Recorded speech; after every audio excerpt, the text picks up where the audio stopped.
ये वीडियो मैं 2 पार्ट में बना रहा हूँ, पार्ट 1 में और पार्ट 2 में, क्योंकि ये बहुत ही लेंथी लेक्चर है, तो ज़्यादा लंबी वीडियो हो जाती है तो सुनने वाला बोर हो जाता है, इसलिए मैंने इसे 2 हिस्सों में किया हुआ है। ये पार्ट 1 है, इसके बाद इसका पार्ट 2 आएगा, वो दोनों आप ज़रूर देखिएगा, तभी जाके आपको समझ में आएगा कि एक्चुअली में जॉब एनालिसिस एंड डिज़ाइन है क्या। बिस्मिल्लाहिर्रहमानिर्रहीम। Job analysis and job design. काफ़ी सारे लोग थे जिन्हें job analysis and job designing में प्रॉब्लम्स आ रही थी और वो समझ नहीं पा रहे थे कि जॉब एनालिसिस और जॉब डिज़ाइन एचआर का जो एक फंक्शन है ये कैसे काम करता है और इसका मतलब क्या है। तो इस वीडियो में मैं कोशिश करूँगा कि जॉब एनालिसिस एंड डिज़ाइन को इस तरीके से आपको बयान कर दूँ कि आपके कॉन्सेप्ट क्लियर हो जाए।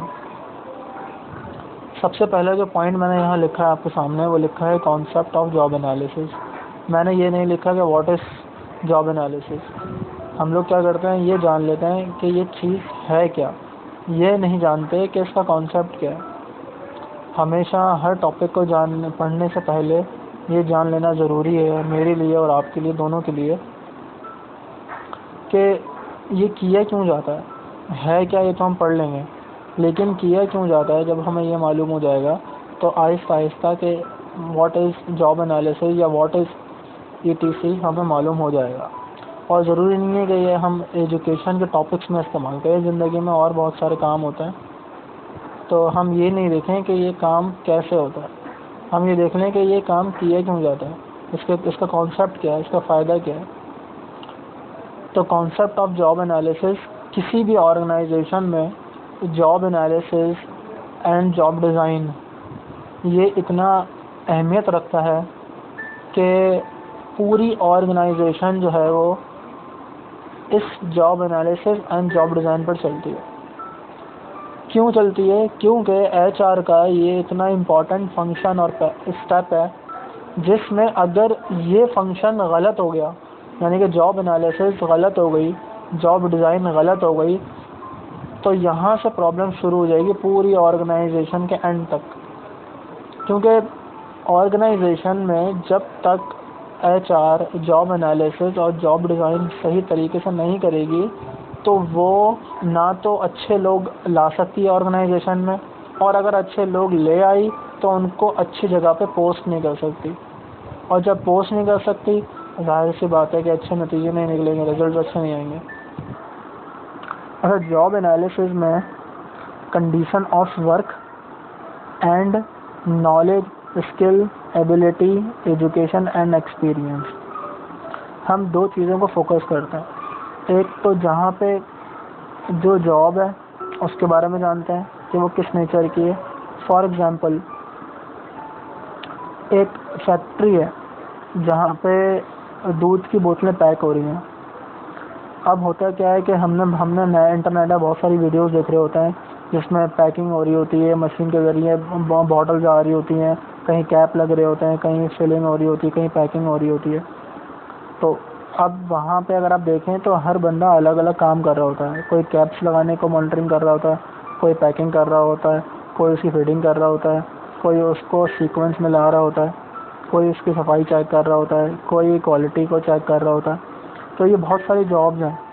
अब होता यह है कि एचआर का ये काम है कि वहाँ पर जितनी भी जॉब्स हैं उनको देखना कि कौन सी जॉब कैसे की जा रही है और उसके लिए क्या स्किल्स चाहिए, यानी कि कंडीशन ऑफ वर्क को जानना है हमने इसमें, और ये देखना है कि ये कौन बंदा कर सकता है। फॉर एग्ज़ाम्पल कि क्वालिटी जहाँ चेक हो रही होती है तो वहाँ पे एक ऐसा बंदा हायर करना है जो कि क्वालिटी के बारे में जानता हो। अब जो फैक्ट्री है वहाँ पर जब पैकिंग हो रही होती है, लास्ट में जब बन के बॉटल जा रही होती हैं, जो वो पैकिंग कर रहा होता है, फॉर एग्ज़ाम्पल कि वो जॉब छोड़ के चला गया या वो नहीं आ रहा या उसको हटा के कोई दूसरा बंदा लेकर आना है, वो जॉब फिल करनी है, तो एचआर को ये पता होना चाहिए कि वो जॉब किस तरीके से कर रहा था, किस तरीके से होती है, उस जॉब के लिए जो बंदा हायर करना है उसकी रिक्वायरमेंट क्या होगी। अब जो पैकिंग कर रहा होता है उसके लिए अगर हम मास्टर्स लेवल का बंदा हायर कर लें और वहाँ मास्टर्स वाला बंदा बिठा दें जो मास्टर्स करके आया हुआ किसी सब्जेक्ट में और वो पैकिंग कर रहा हो, तो वो वेस्ट ऑफ एम्प्लॉई है, यानी कि हम ज़ाया कर रहे हैं उस बंदे को। मास्टर्स किए हुए बंदे को हम पहले पैकिंग में लगा दिया, या जो पैकिंग कर रहा है उसको हमने क्वालिटी कंट्रोल में लगा दिया कि क्वालिटी चेक करो जाकर, तो उसकी तो इतनी एजुकेशन नहीं होगी कि वो क्वालिटी को चेक करे क्वालिटी होती क्या है। तो जॉब एनालिसिस और जॉब डिज़ाइन का जो सबसे अहम रोल है वो ये है कि जॉब को जानना कि जॉब है क्या, और उस जॉब के लिए सूटेबल बंदा हायर करना। ये वर्ड्स आप अपने जहन में बिठा लें कि जॉब को सही तरीके से जानना, उसका एनालिसिस करना और उस ही जॉब के लिए सही बंदा हायर करना, यानी कि उस जॉब के लिए जो रिक्वायरमेंट है वही होनी चाहिए। ये नहीं कि आपने ओवर एजुकेटेड बंदा हायर कर लिया या ऐसा बंदा हायर कर लिया जिसकी एजुकेशन बिल्कुल ही लो है। बिल्कुल उसकी रिक्वायरमेंट के मुताबिक हमने बंदा हायर करना है, जॉब के मुताबिक बंदा हायर करना है। अगर हम ये करने में कामयाब होते हैं तो job analysis and job design में हम कामयाब होते हैं। अदरवाइज़ हमने गलत बंदा हायर कर लिया, वो सही काम नहीं करेगा, वो पैकिंग सही तरीके से नहीं कर पाएगा, वो क्वालिटी कंट्रोल सही नहीं कर पाएगा, उसका जो जिम्मेदार होगा वो एचआर होगा, वो एम्प्लॉय नहीं होगा, क्योंकि एम्प्लॉय को आपने काम ही गलत दिया हुआ है। हम लोग क्या करते हैं, ये कहते हैं कि यार ये बंदा सही काम नहीं कर रहा या ये एम्प्लॉय सही काम कर नहीं रहा। हालांकि कभी कभार ऐसा होता है कि एम्प्लॉय सही होता है, उसको काम गलत दिया हुआ होता है, जो उसको पता ही नहीं होता कि ये काम होगा कैसे, उसको तो नहीं पता। जो काम उसको आता है आप उससे वो करवाओ ना। अगर आप उससे वो काम नहीं करवा रहे और दूसरा कोई काम दे रहे हो जो उसने कभी किया ही नहीं, ना उसकी एजुकेशन उससे ताल्लुक़ रखती है, ना उसका एक्सपीरियंस उससे ताल्लुक़ रखता है, और आप कहें कि नहीं एम्प्लॉय जो है वो फेल हो गया, तो इसमें एम्प्लॉय की गलती नहीं है, इसमें एचआर की गलती है, क्योंकि उसने job analysis and job design में गलती की है।